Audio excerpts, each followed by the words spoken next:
Good morning. Happy Sakura. It's nice to be in Sukhumvit. I think I was here a bit over 1 year ago. And this morning, Mother is talking about becoming powerful,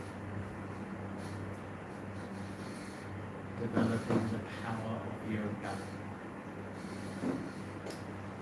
And I actually remember the second time I went to Bhai. I went from London and I met Rajyog and she said to me, I was very new, so a bit over a year.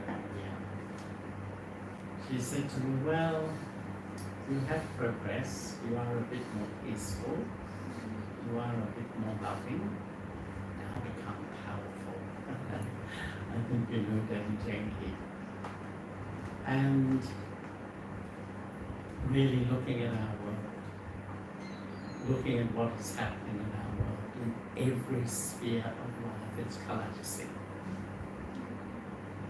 It's good that I've become sweet, it's good that I've become loving, it's good that I'm more peaceful, that's true. But really drama is really calling on me to be spiritually strong, powerful, resilient, to deal with this, all the challenges that this world is bringing to us at the moment. And if I ask the question, have I accumulated the power of yoga? It's the greatest power of the confidence age. Have I accumulated? Do I use it to transform the self? Do I use it to change the atmosphere? We all go into atmospheres that are negative. And then often we Brahmins, we complain, oh, they're not good. But actually we're there to change them, not absorb them. Do I use them? Do I use the power of yoga to uplift those around me? Because really I think when I hold elevated feelings and vibrations in my mind, that's the best service of my family. If I preach at them, do they like it? Of course not. But if I am sort of an instrument giving these elevated feelings, it gives huge power and support to the family as well. Do I use it for service?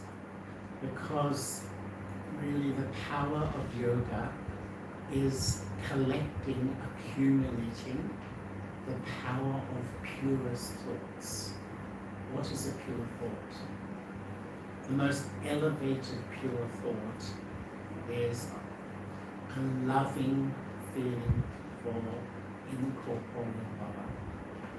When the soul is absolutely in love with Shiv Baba, the incorporeal, that vibration has a massive effect. It sustains me. It sustains the atmosphere around me, and it sustains the people close to me too. You know, often these days we worry so much about people around us because they're struggling. And we give emotional support. And what is emotional support? We encourage them, we sit with them and say, it's okay, you'll be okay. And they feel better. And the next day, they're back to square one once again. I know this is what a lot of people say about children. You know, they're struggling, you encourage them and support them, they go up. And the next day they come home, they're back to square one. What is spiritual support? Spiritual support is being in this elevated state with the power of yoga and just seeing the value of everyone around me. Just your drishti on people of love and respect uplifts them. And really, why is this power so important at the moment? Because it's the only power that works. Everything in our world is collapsing at the moment. And when there's a problem in life, in the family, in the workplace, in the world, how do I react? Honestly, how do I react? Does my mind still go into overdrive of thinking, worrying, analyzing? All that does is make me incredibly weak and vulnerable. Or do I apply the power of yoga? Do I apply the power of this elevated thought? Because it changes atmospheres. It unblocks problems, it clears accounts. It is the great power of the comfortable state. If we have faith in Baba, yes, it does help. But if I really accumulate the power of yoga, I have an inner strength to deal with things around me. And there's so many stories in the Yajna of the effect of the power of yoga. And I remember once in our region, there was a center going through a lot of differences. They weren't getting on with each other. And it was before email, so they wrote a letter to Mother, a long letter. And the person in the center told me about 3 weeks later, one weekend, the whole problem shifted. It resolved itself. And then they got a letter back from Mother that a group of the brothers sat together all weekend sending light to that center, the power of yoga. And that weekend the whole problem healed itself. The great story of the Yajna, which I think most have heard, which I love, was when we did the first big exhibition in Delhi. I was there, I think it was around 1980-81, in the Red Fort. And the night before, every zone in India had bought this exhibition. And for days they'd been erecting it and putting it up. Delhi percussion was coming to open it. The night before, Indira Gandhi was the Prime Minister. She rang and said, sorry, but the President of Russia is coming and we are going to leave the ground. So you have to take down your exhibition. And Delhi Prakashini, in her own wonderful way, got on the telephone to all the main centers of India and gave the instructions, sit up all night in yoga. And all over India they did that. And the next morning Indira Gandhi's office rang and said, don't worry, you can keep your exhibition, we've got another plan. And we don't know whether it was just they did or whether, but what I find is that when there's obstacles in a relationship, when something's not working, usually we react, we think, why, all the questions come. Or do I just think, let me use this spiritual power. It's like a power that changes the negative into the positive. It's the power that's going to work over the next few years in this drama, really. And I have often asked myself questions because sometimes I feel when you sit in yoga, it's good to ask questions. And one of them is, who is powerful in my life? Ask your heart honestly. Is it the opinions of others? They can be very powerful and influential. Is it my emotions? In a split second, my emotions can change my mood and how I feel. Is it my karmic story? The karmic story can be very powerful. The way I come under the influence of certain people, I seem to be very influenced by certain people's attitudes or behavior or opinions. Is it situations, the problems of the world, or is it Baba? Who is really powerful? Because we say Baba, but am I totally uninfluenced by everything? Because if I'm still a little bit influenced by situations, people and things, then it still means that I can get stronger in my relationship with Baba. you know, it is, you know, that's where we're aiming for Baba. Because if it's not Baba, sometimes something happens, we go into a skip. I have a health problem, I go into a skip. I have a family problem, I go into a skip. And really I think what Baba wants now is really put myself under the influence of one. Because that's where the power comes. And the second question, what fills me with power and what drains me with power? It's an interesting, it's like doing a spiritual audit. You're the inner accountant doing an audit. Asking really honestly, because often my belief is, yes, I'm fine, everything, but really to see myself as I am in a detached way is really healthy. And once Baba said, you people who sit in the yoga bhati and you fill with spiritual power, the yoga bhati finishes, you open your mouth and all the power drains out your mouth. We all know, don't we? Actually we know, and sometimes we just sit and talk to people about nothing. Just go on and on and on and on about nothing. Actually is draining the account in the soul. In a way, what I've got to do is realize that what fills me with strength is remembrance of Baba.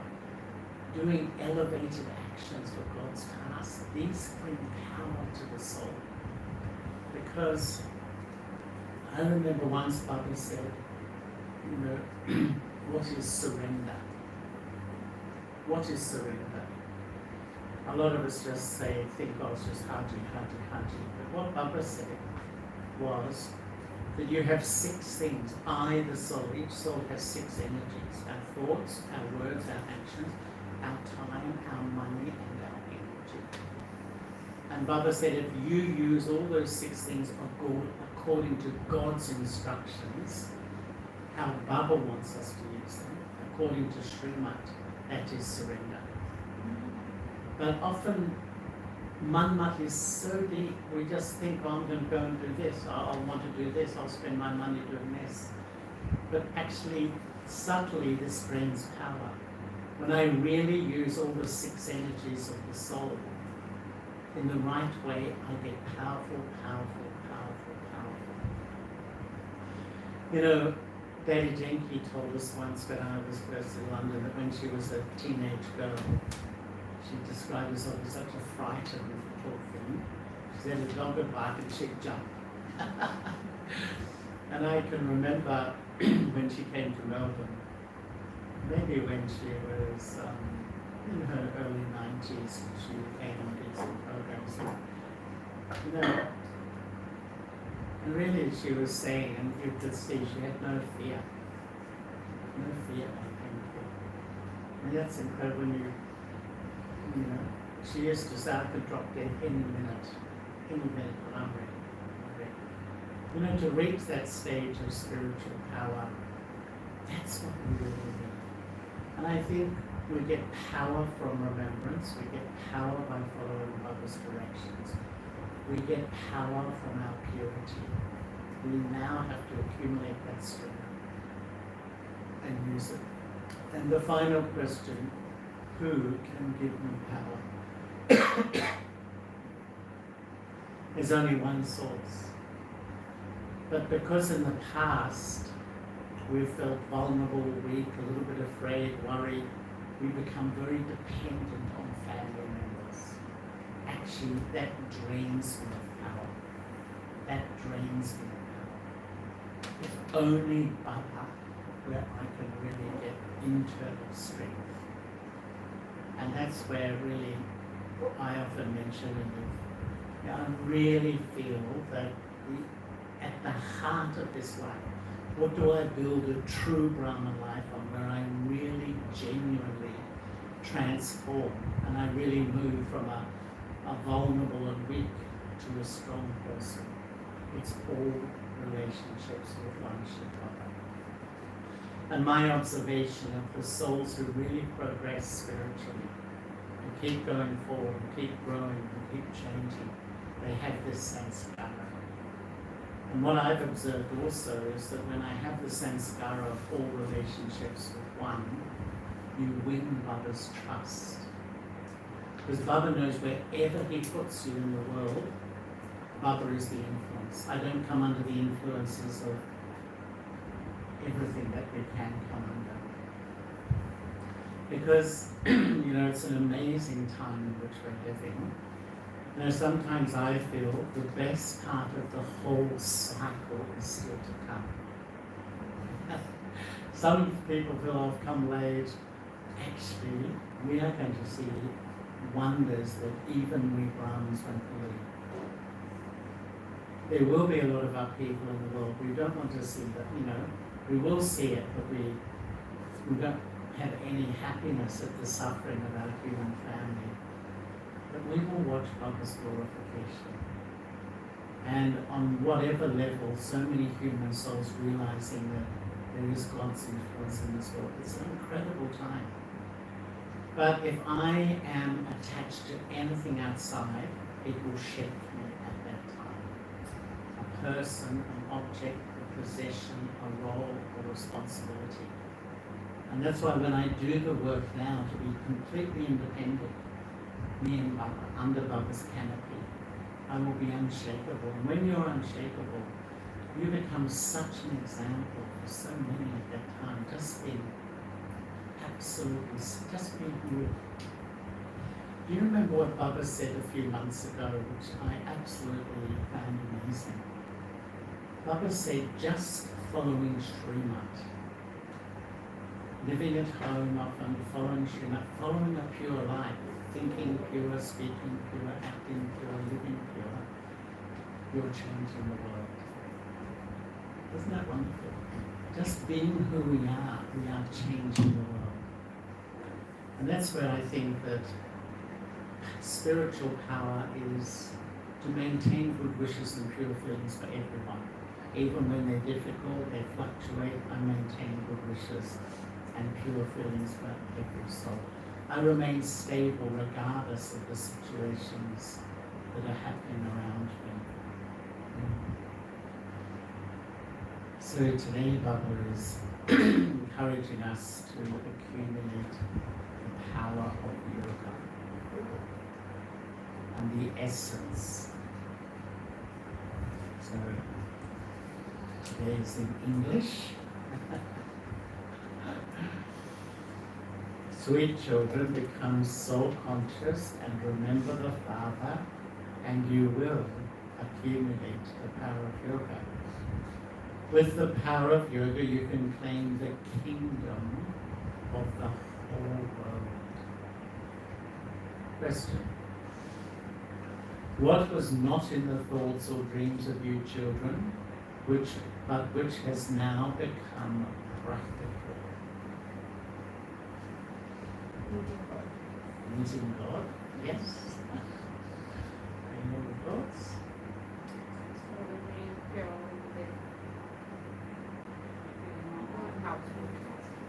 To remain pure in the house of life. God will teach us. Pardon? God will teach us. Yes. You never thought or dreamt that you would study Rajyog with God and become the masters of the world, or that you would study this study for gaining a kingdom. Possible, I think, no one ever thought. You now have the infinite happiness that you are receiving power from the Almighty authority and are claiming the right to the self-sovereignty of a golden ancient kingdom. Om Shanti. You daughters are sitting here to practice this. In fact, it is those who are soul conscious and remembering the Father who should sit on the galley. When I started, we were always told that the person who sits up the front should be the best yogi, because if their link is strong, it helps everyone. In fact, it is those who are soul conscious and remembering the Father who should sit here on the galley. If she is not sitting in remembrance, she shouldn't be called a teacher. There is the power, there is power in remembrance, there is no power in knowledge. So if I were to make a point, this is called the power of yoga. The expression power of yoga is an expression the sannyasis use. The Father does not use difficult words. The Father says, children, now remember the Father, just as little children remember their parents. Those are physical parents. You children are without images. You receive those images here in bodies. We've got an image in this material world. There are no images there. First of all, make it firm that you are souls. Therefore, the Father says, children, become soul conscious. Have the faith that you are souls. You come from the land of Nirvana. That is the home of all of you souls. You come here to play your parts. Who comes first of all? Us. Who comes first of all? Your intellects are aware of this. No one else in the world has this knowledge. The Father says, forget all the scriptures, etc. that you have been studying. People praise Sri Krishna and so much. They also praise Gandhi so much.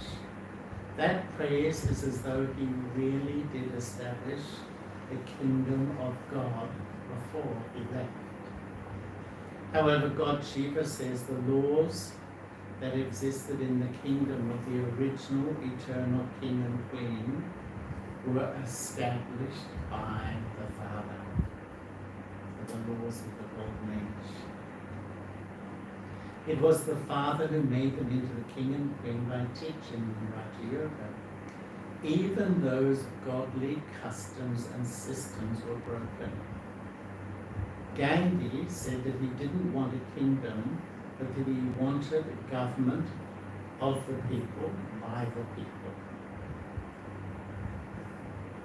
What state is that government in now? You know, there's sometimes Shiv Baba used to call, it's a long time ago, democracy as demons crazy. Baba has his own. Not too far wrong, is it? And so what is all the governments now? There is only sorrow and nothing but sorrow. When you think of democracy, it's based on conflict. Both sides, all they do is fight with each other and accuse each other. And say we're right and we're wrong. They continue to fight and quarrel amongst themselves. There are many different opinions. You children are now claiming the kingdom by following Srimad. You have so much power there that in the golden age, how much power do we have? There are no armies, etc. there. They don't need to conquer each other in that way. You know, many years ago, there was one brother who came to Madhavan, and he was the president of Costa Rica. And he established the Peace University in Costa Rica. And I went to that. And Costa Rica does not have an army. And they've never had a war. And his theory is if you have an army, by implication, they're going to fight. And all the countries around him, you know, Nicaragua and Mexico, all these places, they fight all the time. But they don't have an army, they don't fight. And in a way, Bob was saying, there's no army in the Golden Age. There is no question of any fear there. It used to be the kingdom of Lakshmi and Rai. It was an undivided kingdom. Duality, which could have caused conflict, was not there. That is called an undivided kingdom. The Father makes you children into deities. Then, from being undivided, you are made into devils by Ravan. You children now know that you are residents of Bharat, you residents of Bharat, were the masters of the whole world. You claim the kingdom of the world with just, how did we claim the kingdom of the world? With the power of remembrance, not the power of weapons. It's amazing. You are now claiming the kingdom once again. You claim it every cycle with just the power of remembrance. There is also power in study. Similarly, when someone becomes a barrister, he has that power. That power is worth a few pennies. You rule the whole world with the power of yoga. Power of an elevated state, elevated thoughts. You receive power from the Father, the Almighty Authority. You say, Baba, we claim the self-sovereignty of the golden age from you every cycle. Then we lose it and then we claim it again. You have received full knowledge. Now by following Srimad, we are claiming that kingdom of the elevated world. The world also becomes elevated. It is only now that you have knowledge of the Creator and the creation. Even Lakshmi and Narayan would not have the knowledge of how they claimed their kingdom. You are now studying here and you will then go over there. When someone takes birth in a good and wealthy home, it is said that he must have done good deeds and made donations and performed charity in his previous birth. You receive a birth according to the actions you have performed. This is now the kingdom of Ravan. Whatever acts people perform here, they are sinful. You have to descend the ladder.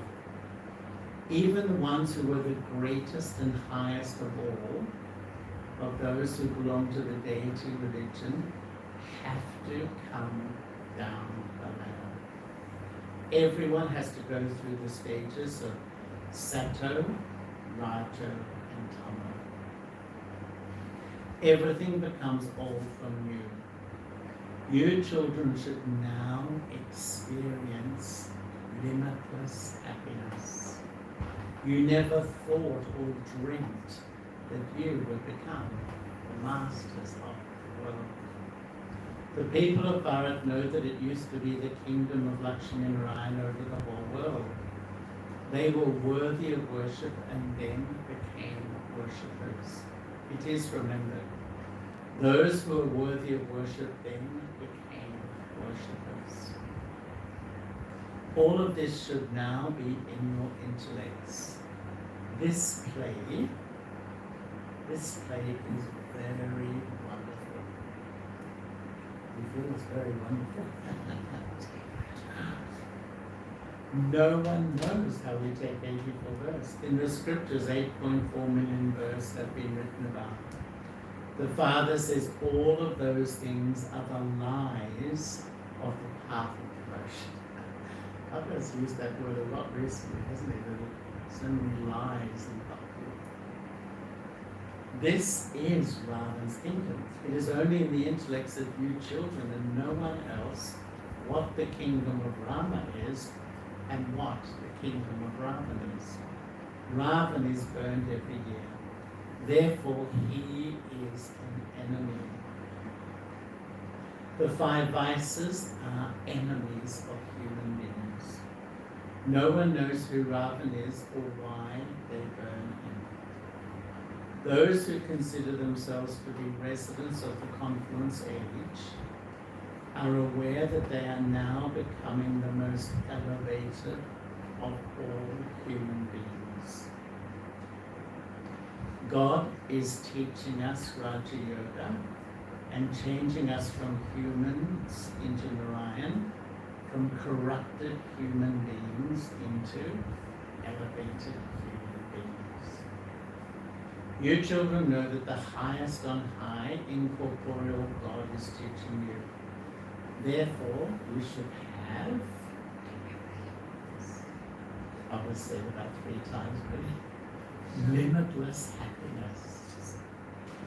To listen to it and just let it go in one ear and out the other, because we've heard it many times about really feel a fortune. Students in a school are aware that they are students. Those teachers who teach are common teachers. Here, God is teaching you. Since you claim such a high status to this study, you should study very well. What does that word study mean to you?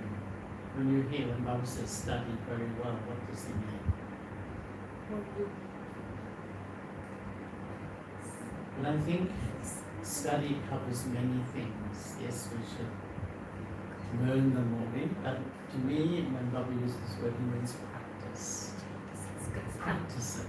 Just don't believe it. That's how devotees sense now. Oh, yes, I know this. But practice it. Study means practice and experience. Baba says it is so easy. Is it so easy? Everyone's smiling, but no one's answering. God Almighty has just said it is so easy. So it must be so easy. Honestly, I feel we can make this life incredibly difficult with my own approach, or we can make it fairly easy. Just really listen to Baba. Sometimes we interpret Baba, we make everything in life so complicated. We make it very complicated. So what do we need to do? Baba says it's so easy. You simply have to study for half to 3/4 of an hour every morning.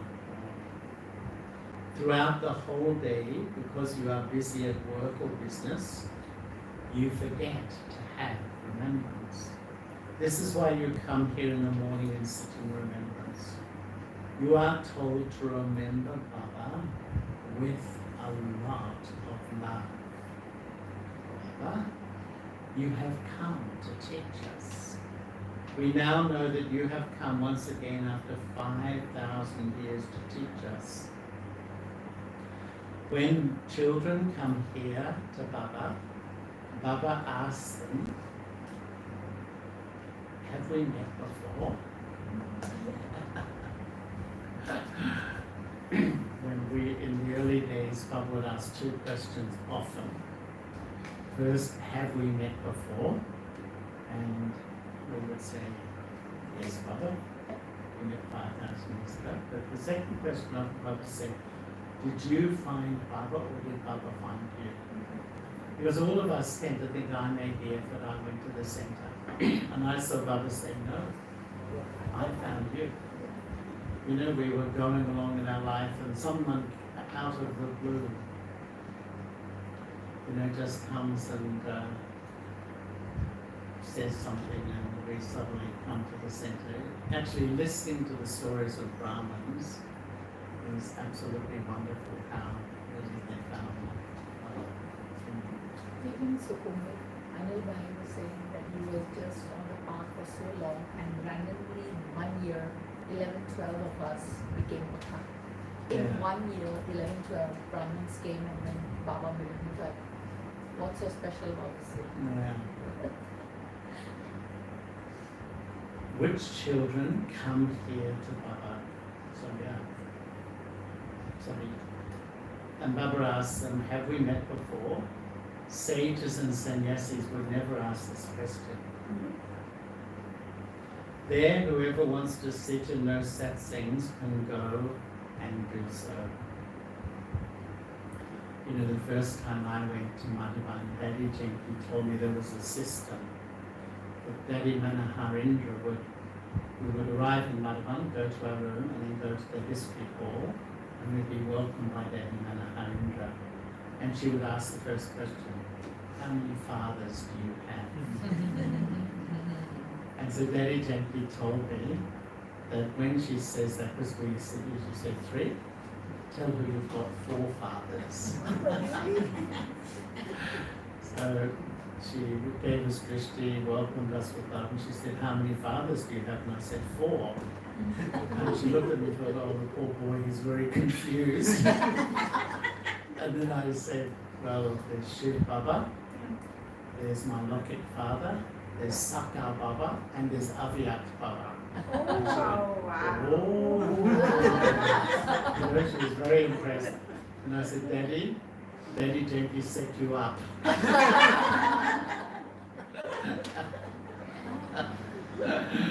she had a big smile. There, whoever wants to sit in those satsangs can go and do so. When people are seen to gather somewhere, many others will go and join them. Now you understand that you also go and listen to the Gita and the Ramayana, etc., with a great deal of happiness. You didn't understand anything at that time. That was all the happiness of devotion. People continue to dance in happiness there, but they still continue to come down. There are many types of hatha yoga, etc. They do all of those for good health. The Father explains, all of those are the customs and systems of the path of devotion. None of them knows the Creator or the creation. So what else remains? Look at what you became by not knowing the Creator or creation, and look at what you are becoming by knowing the Creator and creation. By knowing them, you are becoming solvent, and by not knowing them, you sane people of Bharat became insolvent. They continue to tell lies. So many things continue to happen in the world. So much gold and money is looted. You children now know that you will build palaces of gold there. Those who study to become barristers are aware inside of what they will do after they pass their examination. They will build a house. Why does it not enter your intellects that you are studying to become the princes and princesses of heaven? There should be so much happiness. How many times has Baba said today? However, what happens to that happiness? Pardon? Like soda water? However, that happiness disappears as soon as you leave here. As soon as we walk down the stairs, the mind starts to think about the day. Many young daughters occupy themselves with this knowledge. Their relatives don't understand anything, and they therefore say that a magic spell has been cast on them. They say that they will not allow their daughters to study. Under such circumstances, while you are still dependent on your parents, you have to listen to your parents. We cannot take you, meaning that Baba doesn't have the accommodation and things. Otherwise, there would be a lot of conflict too. There was so much conflict in the beginning. A daughter would say that she's 18 years old, whereas her father would say that she was only 16 years old, that she is still dependent on him. Who do you believe? he would fight in this way and take her away. To me, to be dependent on your father means that you still have to follow your father's orders. When you are an adult, you can do what you want. There are laws on this. Papa says it is also a rule here that when you come to the father, you have to bring a letter from your physical father. This is those who are younger. Those who are too young. Then the manners of each one are also observed. Behavior of each one. If their manners are not good, they are sent back home. It is the same in a game. If someone doesn't play well in a game, he or she is told to leave the game. They would make the team lose their honor. You children know that you are now. Where are you now? The last one, where are you? Sangam. Siddhartha Ben, where are you? Sangam, you're also Sangam. In Baba's class today. In Baba's class. Studying. Shita Ben, where are you? Sangam, you children know that you are now on a battlefield.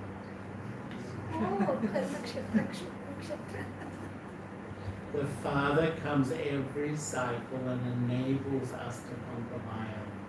The main thing is to become pure. Souls have become impure through vice. The Father says lust is the greatest enemy. It causes sorrow from its beginning through the middle to the end. Those who become Brahmins then go into the deity religion. You Brahmins are number-wise. When moths go to a flame, some completely sacrifice themselves and die, while others simply circle around and fly off. When children come here, some sacrifice themselves to the flame completely, whereas others simply listen to this knowledge and then leave. Earlier, some even wrote in their own blood, Baba, I belong to you. In spite of that, Maya defeated them.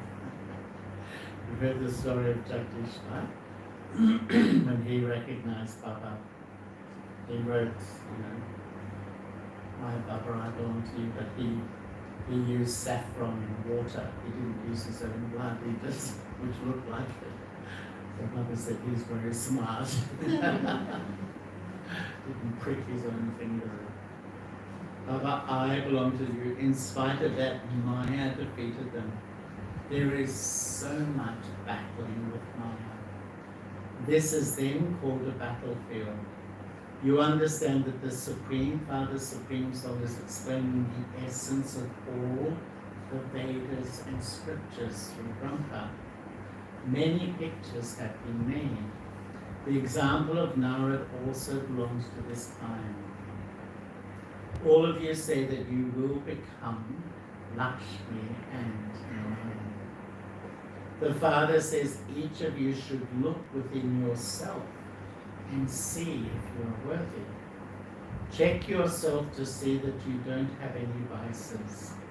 Everyone is a devotee like Narad.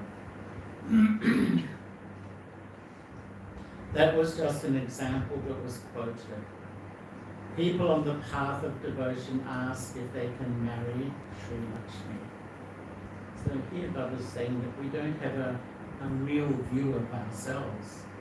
Nara thought he was worthy, but to really have an objective view, to know my beauty, my strengths, but also know what I have to change rather. Do I really see myself with clarity? Because I think a part of our devotional sanskaras is that we develop weakness through the cycle. It became a habit, we couldn't change them.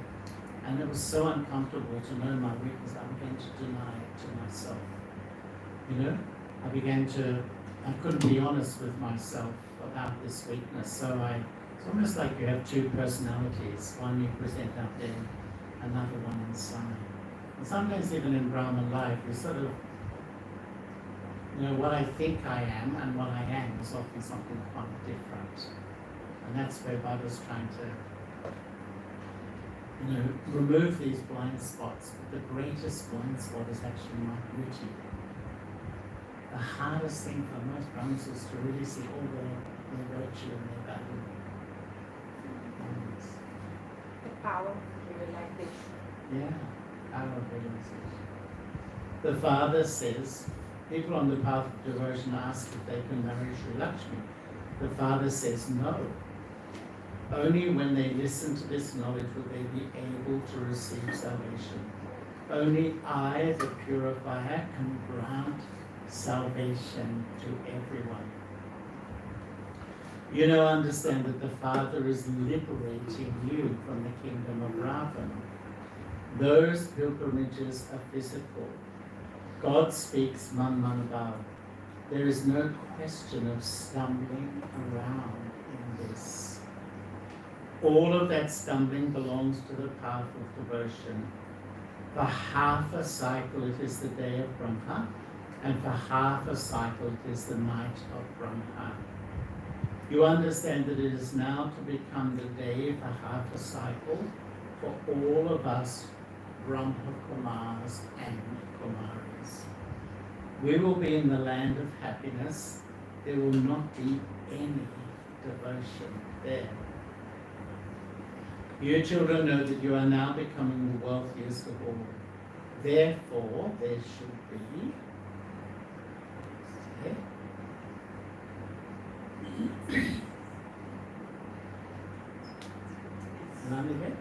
Happiness. So much happiness. Every few sentences Baba saying. All of you were like rough stones. The Father is now putting you on edge to clean and polish you. Baba is also the jewel merchant. According to the drama, Baba has taken on an experienced chariot. A village urchin has been remembered. How could Sri Krishna have been that village urchin? He used to exist in the golden age. He is rocked in a cradle. He wears a crown. Why should he be called a village urchin? Village urchins would be dirty. You have now come here to become beautiful. The Father puts you on the cutting edge of this knowledge. So he's polishing us up and refining us. Only once in every cycle you receive the company of the truth. All other company is false. And this is why the Father says, hear no evil. Do not listen to such things that defame you and me. Kumaris who come into this knowledge will say that they have a share of their father's property. Why should I not open a center for serving Bharat? So who was the first Brahma Kumari to use her dowry for service? Didi Nirmala, yeah. And that was the Santa Cruz Center in Mumbai, is from her dowry. A daughter has to be given away anyway in marriage. Ask your father, give that share to me so that I can open a center and many will benefit. Create such tactics. This is your godly mission. You change those who have stone intellects into those who have divine intellects. Those who belong to our religion will come. In the same family, those who are to be flowers of the deity religion will emerge, whereas others won't. It does take effort. The Father purifies all souls and then takes them back home. And this is why Baba has told you to explain the confluence age in the picture of the cycle. This side is the Iron Age and the other side is the Golden Age. In the Golden Age, there are deities, and in the Iron Age, there are devils. This is called the most auspicious confidence age. The Father makes you into the most elevated human beings. Those who study well will go to the Golden Age, whereas everyone else will go and stay in the land of liberation. Then they will come down at their own time. The picture of the cycle is very good. You children should have the enthusiasm to do service, to do such service that you uplift the poor and make them into the masters of heaven. Acha. Acha.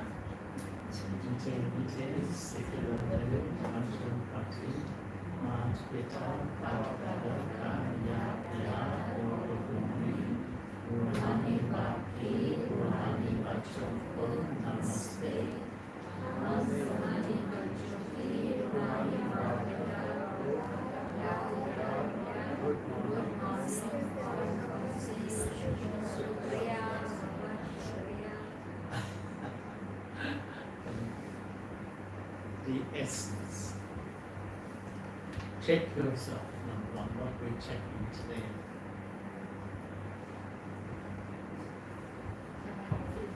Am I happy? To see whether you are able to become like Sri Lakshmi and Sri Narayan. Do you have any vices in you? Are you a moth who circles around, or a moth who sacrifices yourself? Check that your manners, your behavior are not such that you would cause the Father's honor to be lost. 2. In order to stay in limitless happiness, remember the Father early in the morning with a lot of love and study well. God is teaching you and making you into the most elevated human beings. Maintain the intoxication that you are at the confluence age and the blessing. May you become an image of experience and reveal the Father with your experience of all virtues. Become experienced in all the virtues that you sing of the Father. As the Father is the ocean of bliss, move along in the waves of the ocean of bliss. Give whoever comes into connection with you the experience of bliss, love, happiness, and all virtues. Become an embodiment of all virtues in this way, and the Father's image will be revealed through you, because only you, great souls, your images of experience, can reveal the Father, the Supreme Soul. The slogan, transform reason into solutions and accept inauspicious things as auspicious. So, transform, justifying why it is that into solutions and accept things that are not so good as having some benefit. One of my favorite things is that there is benefit in everything. That's a powerful thing to take on board, really. There's some benefit in every single drama. And the Abhyag signal, the lives of Brahmins and the donation of life is purity. The original and eternal form is purity. When you are aware that you are originally a pure and eternal soul, that awareness means that you too have the power of purity. Souls who are embodiments of remembrance and embodiments of power are souls with the original sanskaras of purity. Therefore, make your original sanskaras emerge and imbibe the personality of purity. What is purity? What is it? To me, purity is a state of being when all aspects of my life are based on truth. So, when we absorb truth in our being, the fragrance of that truth that flows through my thoughts, in a way, purity is the expression of truth in life. And sometimes I feel that when we become Baba's children, we can all see the impurity I've collected along the cycle. How do I draw out that purity again? I feel if we embed some truths in the core of my being, they're the foundation of who I am now. All relationships with my Baba. Living Srimat, really understand. Srimat's not rules and regulations. If I think Srimat's just, rules like getting up from a bell and morning, it's superficial. Srimat's a deep code of truth of how to live in this world and be beyond the game of give and take of sorrow. And thirdly, I think the truth of Baba, that he's benevolent to all souls. And if I have benevolent feelings for all souls, if I embed these truths, purity is going to flow into my life, into my thinking, into my life, into my attitude. That is really like the power of purity. Impurity is influence. If a lot of things affect me, relatives, behavior, situations, affect me inside, make me worry, make me afraid, make me think too much, that is my impurity. The more I'm affected, the more I'm influenced, the more I'm disturbed by things, that's my impurity. And this person with spirituality will look at the self. Often without spirituality, they're always trying to change the things that affect them, rather than change my response to the things that really affect me. And one of my favorite Murlis was when Baba was talking about purity. And Baba said something really powerful, that the children are defeated in purity when they become impressed by somebody's personality, their nature. This one gives me love, this one supports me, we get impressed. And Baba said to be impressed is to be deceived, and to be deceived is taking sorrow. And it's actually Baba said that being impressed by others, putting another on the pedestal, is actually the subtle form of lust. Often we feel the gross form, it's not really a problem, but it's still being influenced by the name and form of another human souls. And we sometimes think, well, what's wrong with that? Shouldn't we appreciate everybody? But what Baba went on to say was that when I get really impressed, I start to feel even a BK teacher, and this is quite strong in the beginning, or I just listen to so-and-so on YouTube, oh, he's the greatest, she's the best, I follow this one. When I get impressed by an individual, Baba said that individual comes in your vision and Shiv Baba goes out of your vision slightly.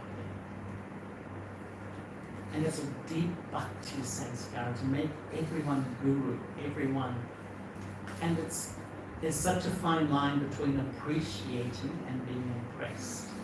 We should appreciate everyone, love everyone, respect. But as soon as I put one on a pedestal, or they're so good, they're so great, they're the best teacher, they give me love. As much as I get impressed on this side, that's how much I get disgusted, I dislike on the other side. Because there's the devotional sanskaras, I like you, I don't like you. You know? So we go to extreme. And this is real purity. I live in this world, I appreciate everyone, but I'm connected to Shiv Baba. And really, I personally feel in this, even in the Brahmin family these days, we sort of put people on pedestals. We should love them and respect them.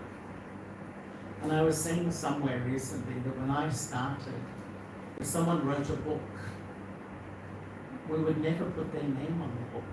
It was the Brahma Kumari's book. It's done for love for Baba. You know, if someone wrote a song or sang a song, we never put their name to it because Baba wanted us, all our yoga, to go with Shiv Baba. You know, even in my early days, if someone gave you a gift, like a jumper or a cardigan, we would always give it to the sister running the center.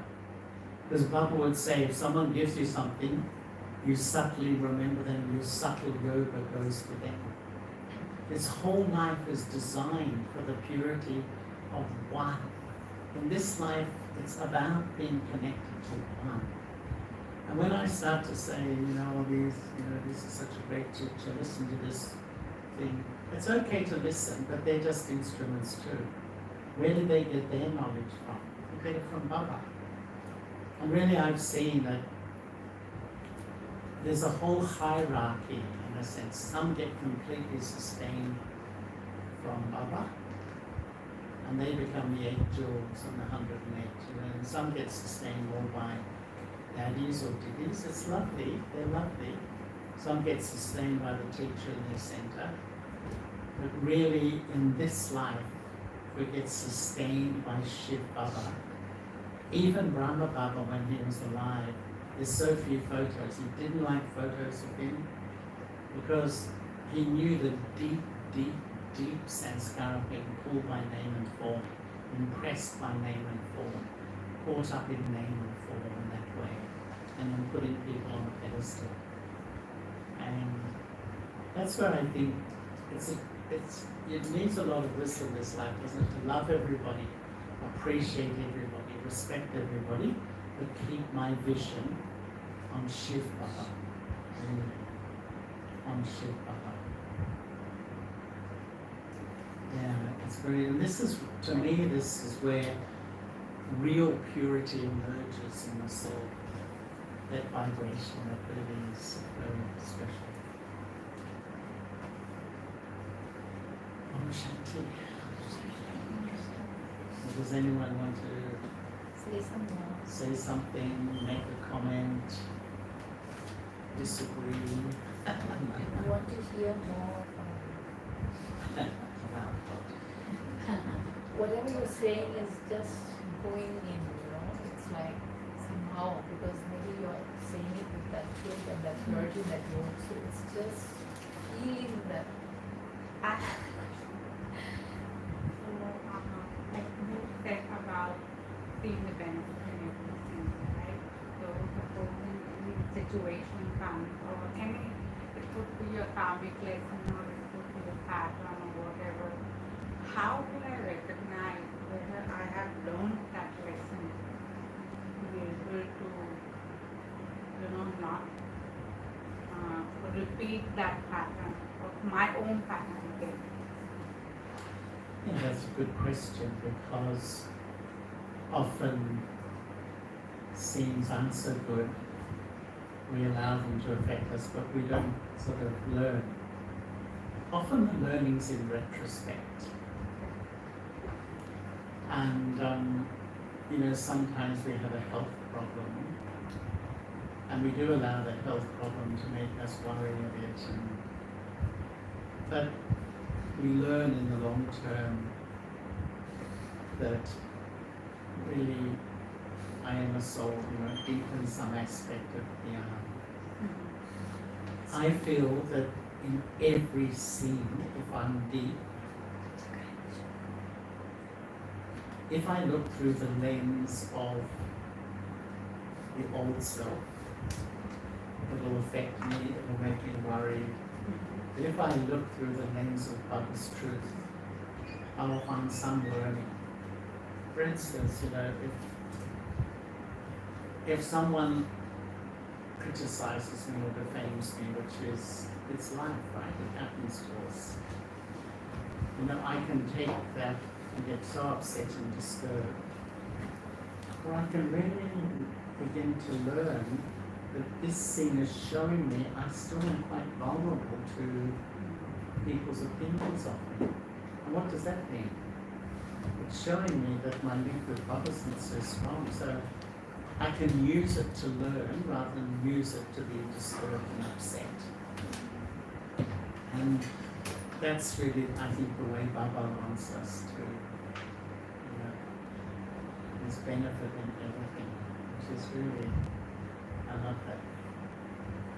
And this is my experience. Sometimes when things happen, some of the biggest challenges I've had in my Brahman life in the long term, they are the things that make me move forward. Because you have to rely on Baba. It's just how long does it take? Because sometimes, something happens, it shakes us. And it takes weeks and months to sort of re-stabilize. And then we start to see in a different way. But Baba wants us to learn instantly. What is churning knowledge? To me, churning knowledge is interpreting life like Baba. I see every scene through the lens of God. The Murli Baba is like sharing how he sees life. Baba says how he sees death. What does Baba say? Death is nothing. And he even goes to the extent, when your mother dies, what should we do? Eat halva. And some people say, Baba, that's a bit strong. But what is Baba saying? No scene of life should give you sorrow. And if I'm taking sorrow from any scene of life, it means I'm not jnani and I'm not self-conscious at that time. That's a fact. So I have to see, well, what is the knowledge I need at this time? And what is the practice I need? Because in a way, when I understand all Baba's knowledge, I won't be taking sorrow from any scene of karma. Of course, we're practicing. But am I really practicing? Or do I just sort of go along, listen to the Murli, everything's fine for a while, and suddenly something happens with the family, and I get completely disturbed and upheaval. And then I get okay again, and I think, yes, and I'll just go along, I listen to the Murli, get up from it, something happens in the family, and I get completely disturbed, just the same as before. It's like I live this life like a devotee. And really there's such strong sanskaras that, if I really love Baba, and we all say, I won't be rocked by all the things of drama. I'll really be extended all those things of drama.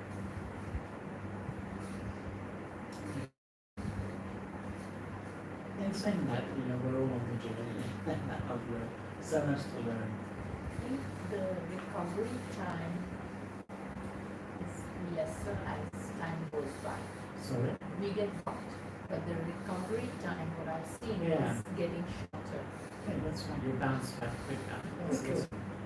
Sometimes instantly, Yeah. sometimes it's a bit more time, but definitely before the next Amrit Vela for sure. Yeah. That's true. Good. So today, with the program, I don't know where it is, but and then tomorrow, I'm going to China, Oh. and I'll be in China for 10 days.